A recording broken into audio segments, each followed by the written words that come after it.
Welcome to the Freak Show. Welcome to episode 8 of 911 titled Karma's a Bitch.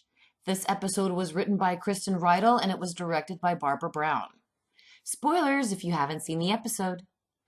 And this Thursday at noon, Casey and I will be doing a live stream talking about the season finale of 911 and American Crime Story Versace. So click the bell button next to the subscribe button so you don't miss the stream. This episode starts off running with a guy who was shot. When they get there, Hen and Bobby and them recognize the place because they've been there before. 1 year ago, before Buck joined the team, the guy who was shot, his wife hung herself. He claimed that he didn't know why she did it, but the bruises on her body showed that she was an abused woman. In his mind, the husband has a flashback where he hit his wife, and she retaliated by pointing a gun at him. She shoots and misses, her bullet lodged in the tree behind him. Later, she hangs herself, and the bullet infects the tree, forcing it to be cut down. Now, the idiot husband is a fucktard. He wants to save money, so he demolishes the tree himself. The blast that he used to create dislodged the bullet, and the force of it shoots the bullet right into his chest, killing him and showing us that karma is indeed a cruel, cruel bitch. At work, Chimney starts a blood drive to give back to those who gave to him when he was in need. Reluctantly, Bobby donates his blood, and he later gets a call from a doctor needing to talk to him about the blood he donated. Scared, Bobby goes to see his priest and confesses the names in his little brown book are of people whose lives he's saved because 148 people have died while he's on duty. The people in the book are numbered to make up for the 148. Now, Chimney goes with Bobby to the doctor, and the doctor informs Bobby he has a rare blood that cures rhesus disease that infects pregnant women and their babies. He asks Bobby to become part of a donor program to save the lives of children. I mean, wow, guys, what a karma moment. Bobby wanted to make up for the 148 lives, and now he's doing it tenfold. So later, he tells Chimney that he wanted to stay alive only long enough to save the 148 people, and now that he's done it, he wants to commit suicide so he can see his family again. I mean, that just hit me hard in my heart. Later, Chimney brings Bobby to the hospital to meet the parents of a child that Bobby saved. He shows Bobby that even though he wants to be with his kids and they're gone, the kids that are being saved with his blood are now his kids, and he has to stay in the world to take care of them and to keep giving his blood, and that now he has to buy a bigger brown book. Over at our girl Athena's house, Michael feels positive about their situation and wants to introduce the kids to his boyfriend Glenn. Athena says no, that he should wait at least a year. Now that I see Michael's arms this up close, I totally get why she's so pissed not to be with him anymore. Michael pushes for Athena to let go and move on. But, soon enough, Athena's own children push for the same. They don't want to pretend to be a family anymore. They want to move on and into the new future and into this new family they're going to create. The next time we see our girl Athena, she's giving Michael the name of her divorce lawyer.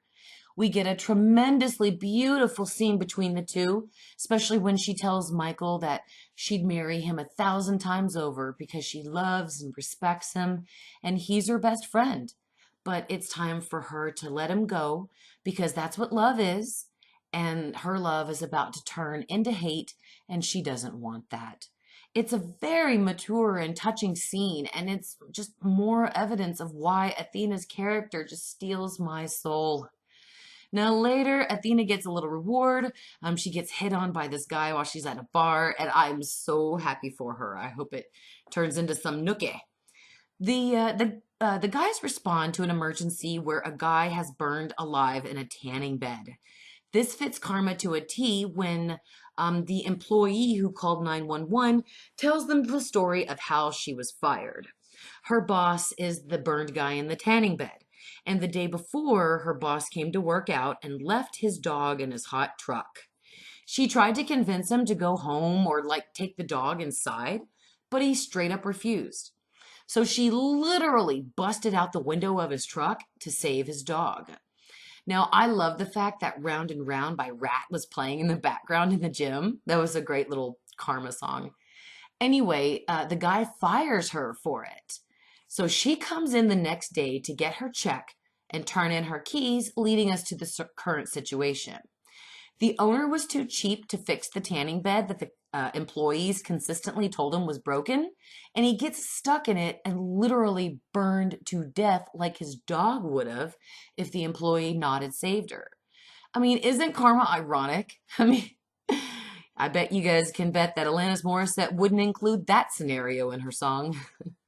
Now, another 911 call involving karma is a woman who steals Amazon packages from people's front porches. And we have the same problem going on in my neighborhood right now. So this was a little funny to me. Karma visits her in the form of a fall that she can't get up from, and she calls 911 for help. Athena shows up because a neighbor called the police, and the injured woman is well known for stealing and is arrested. Now, at the zoo, a man and his two sons are just fucking stupid enough to antagonize a tiger just to get it to move. It escapes the enclosure and gets into the zoo. The father comes out of the bathroom to see the tiger and it mauls him to motherfucking death, guys. It turns out that the father was in the spotlight recently for hunting and poaching. I guess also killing a preserved lion. So that was some great karma. Now, my love hen goes home to tell Karen about her mistake with Eva when Karen gives Hen the shock.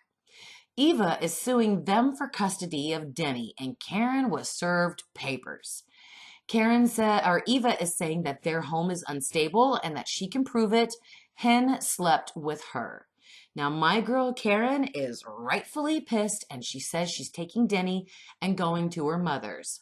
But not before she tells Hen that she hopes that it was worth it. Wow, guys, I mean, what a powerful episode of 911. It seems like the show is only getting better with every episode, am I right? I give this episode another solid 10. What did you think of episode 8 of 911? Let me know in the comments, and as usual, don't forget to like the video and subscribe so you don't miss out on a